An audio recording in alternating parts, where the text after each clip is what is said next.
Hello aspirants, welcome to Mission Possible IAS Academy. Aspirants, APPSC Group 2 mains exam date ఎప్పుడు ఉంటుంది అని చాలామంది students నాకు వాట్సాప్లో మెసేజ్ పెడుతున్నారు. ఎందుకనంటే ఇందులో కంప్లీట్గా ఫుల్ ఫ్లెడ్జ్డ్గా చదివే స్టూడెంట్స్ ఉన్నారు అండ్ ఎంప్లాయీస్ ఉన్నారు, జాబ్ చేసేవాళ్ళు ఉన్నారు. సో జాబ్ చేసేవాళ్ళు ఏమో ఇప్పటివరకు లీవ్లో ఉన్నవాళ్ళు, మొన్న ఎగ్జామ్ వరకు పోస్ట్పోన్ అవ్వకముందు లీవ్లో ఉన్నవాళ్ళు అందరూ కూడా, సార్ మేము ఎగ్జామ్ ప్రిపరేషన్లో ఉన్నాము, మా లీవ్ అయిపోతుంది, మేము జాయిన్ అవ్వాలా వద్దా, ఆర్ ఇప్పుడే లీవ్ పెట్టాలా, జాబ్ చేస్తున్న వాళ్ళేమో ఇప్పుడు లీవ్ పెట్టాలా అనే క్వశ్చన్లు అడుగుతున్నాను అనమాట. సో మీ అందరికీ నేను చెప్పేది ఒకటే, మా అంచనా ప్రకారం as per my estimation APSC group 2 mains exam డిసెంబర్లో ఉండొచ్చు అనుకుంటున్నాము. ఎందుకంటే ఎగ్జామ్ డేట్స్ కోసం ఉద్యోగ పోరాట సమితి నుంచి కూడా బాగా ప్రెషర్ వస్తుంది గవర్నమెంట్ మీద, అండ్ గవర్నమెంట్ కూడా పాజిటివ్గా రెస్పాండ్ అవుతుంది, అన్నిటికి కూడా 1 by 1 రెస్పాండ్ అవుతుంది. అయితే ఏపీఎస్సి బోర్డ్ చైర్మన్ అపాయింట్ చేయాలి. సో ఈ అపాయింట్మెంట్ ఒక 1 month టైం పట్టినా కానీ, అపాయింట్మెంట్ మన డేట్స్ అనౌన్స్ చేయడానికి 1 month టైం పట్టినా, డేట్ ఆఫ్ అనౌన్స్మెంట్ అంటే ఎగ్జామ్ డేట్ నుంచి అనౌన్స్మెంట్ నుంచి కనీసం ఒక 2.5 months నుంచి 3 months అన్న మినిమం టైం ఇవ్వకపోతే మళ్ళీ స్టూడెంట్స్ నుంచి కూడా వ్యతిరేకత వస్తుంది. కాబట్టి దాన్ని కూడా దృష్టిలో పెట్టుకొని డేట్ అనౌన్స్ చేసే అవకాశం ఉంటుంది. సో అలా మనం కౌంట్ చేసుకున్నా కానీ మనకి డిసెంబర్లో ఎగ్జామ్ ఉండే అవకాశం ఉంది. సో డిసెంబర్లో ఎగ్జామ్ ఉండే ఛాన్సెస్ ఉన్నాయి. కాబట్టి మీకు ఇప్పుడు సెప్టెంబర్, అక్టోబర్, నవంబర్, డిసెంబర్లో మిడ్ డిసెంబర్ నుంచి ఎండింగ్ లోపు ఎప్పుడన్నా ఆర్ ఫస్ట్ వీక్లో కానీ పెట్టినా మీకు 3 months టైం ఉంది అనుకుందాం. ఈ 3 monthsలో మీరు వీలైనంత ఎక్కువసార్లు చదవడం, వీలైనంత సీరియస్గా, అంటే డేట్స్ అనౌన్స్ చేసిన తర్వాతే మనం చదువుదాము, డేట్స్ వచ్చిన తర్వాతే నేను ప్రిపరేషన్ సీరియస్గా స్టార్ట్ చేస్తానని అనుకుంటే మాత్రం మీరు నష్టపోతారు. ఎందుకంటే ఈ నోటిఫికేషన్ పాపం స్టూడెంట్స్ దగ్గరగా 5 years నుంచి వెయిట్ చేసి ఎలక్షన్స్ ముందు నోటిఫికేషన్ వచ్చి మళ్ళీ ఇది పోస్ట్పోన్ అవుతూ వాల్యుబుల్ మీ యంగ్ యూత్ఫుల్ ఏజ్ మొత్తం కూడా వేస్ట్ అవుతుందన్నమాట దీని మీద. సో మీరు ఈ నోటిఫికేషన్లో సక్సెస్ అయ్యి మీ ఫ్యామిలీ స్టేటస్ని పెంచుకోవాలనుకుంటే మాత్రం నేను ఒకటే చెప్తున్నాను, ఎగ్జామ్ డేట్స్తో సంబంధం లేకుండా మీరు ప్రిపేర్ అవ్వండి.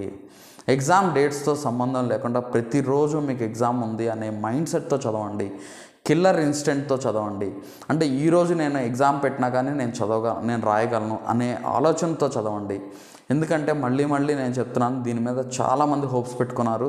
ఈ గ్రూప్ 2 నోటిఫికేషన్లో ఖచ్చితంగా మా లైఫ్ సెటిల్ అవ్వాలి అనే ఆలోచనతో ఉన్నారు. మీ అందరికీ ఈ నెగ్లిజెన్స్ అయితే వద్దు, అంటే పోస్ట్పోన్ చేయడము, ఎగ్జామ్ టెస్టులు రాయకపోవడము, లేకపోతే చదువుకోకపోవడము ఆన్ టైంలో అనేది పక్కన పెట్టేసేసేయండి. ఎవ్రీడే ఎగ్జామ్ ఉంది అనేలాగే ఆ మైండ్ సెట్తోనే చదవండి. సో అలా కనుక మీరు చదివితే మీరు ఖచ్చితంగా సక్సెస్ అవడానికి అవకాశం ఉంటుంది. ఎప్పుడు ఎగ్జామ్ పెట్టినా మీరు వర్రీ అవ్వాల్సిన అవసరం లేకుండా, పోస్ట్పోన్మెంట్ అవసరం లేకుండా మీరు ఎగ్జామ్ క్లియర్ చేయడానికి అవకాశం ఉంటుంది. సో నేను చెప్పేది ఒకటే, మన ఆల్రెడీ ఎంప్లాయీస్ ఎవరైతే ఉన్నారో, లీవ్లో ఎవరైతే ఉన్నారో వాళ్ళు జాబ్లో జాయిన్ అవ్వండి. జాయిన్ అయ్యి మార్నింగ్ టైం, ఈవినింగ్ టైం మీరు ఈ ప్రిపరేషన్ని కేటాయించుకోండి. వన్స్ డేట్స్ అనౌన్స్ చేసిన తర్వాత అప్పుడు మీరు లీవ్ పెట్టుకోవచ్చు. ఓకే, డేట్స్ అనౌన్స్ అయ్యేంత వరకు మాత్రం మీరు జాబ్ చేసుకోండి. ఎందుకంటే మళ్ళీ మీకు ఫైనాన్షియల్ స్టేటస్ కూడా ఇంపార్టెంట్ కాబట్టి, ఫైనాన్షియల్ రిసోర్సెస్ కూడా ఇంపార్టెంట్ కాబట్టి, సో జాబ్ చేస్తున్న వాళ్ళు జాబ్ జాయిన్ అయ్యి మార్నింగ్ టైం, ఈవినింగ్ టైం కనీసం 6 hours అన్నా కేటాయించుకొని చదువుకునేలా ఉండాలి. కంప్లీట్గా మార్నింగ్ నుంచి ఈవినింగ్ వరకు ఫుల్ ఫ్లెడ్జ్డ్గా చదివే స్టూడెంట్స్ మినిమం 8 to 10 hours దీన్ని కేటాయించుకునేలా ప్లాన్ చేసుకోండి. 8 to 10 hours కనుక మీరు చదువుకొని టైం ఇచ్చి సిన్సియర్గా ఎగ్జామ్స్ రాస్తూ మీరు చదువుకుంటూ రివిజన్ చేసుకుంటూ కనుక ఉన్నారు అని అంటే ఖచ్చితంగా మీరు సక్సెస్ అవ్వడానికి అవకాశం ఉంటుంది. నేను మళ్ళీ చెప్తున్నాను, డేట్స్ అనౌన్స్ చేసినప్పటి నుంచి నేను చదువుతాను, అప్పుడే నేను చూస్తాను అని అంటే మాత్రం మీరు నష్టపోతారు. ఎందుకనంటే ఇందులో కష్టమైన పేపర్స్ ఉన్నాయి. పేపర్ 2 ఉంది, science and technology and Indian economy, AP economy కొంచెం కష్టంగానే ఉంటుంది. ఈ పేపర్ చాలా టఫ్గా ఉంటుంది. కాబట్టి మీరు చేయాల్సింది ఎక్కువ రివిజన్స్ ఇచ్చుకోవడము, కరెంట్ అఫైర్స్ ఫాలో అవ్వడము, ఇదంతా చేయాలి అని అంటే టైం పడుతుంది, అంత ఈజీ కాదు.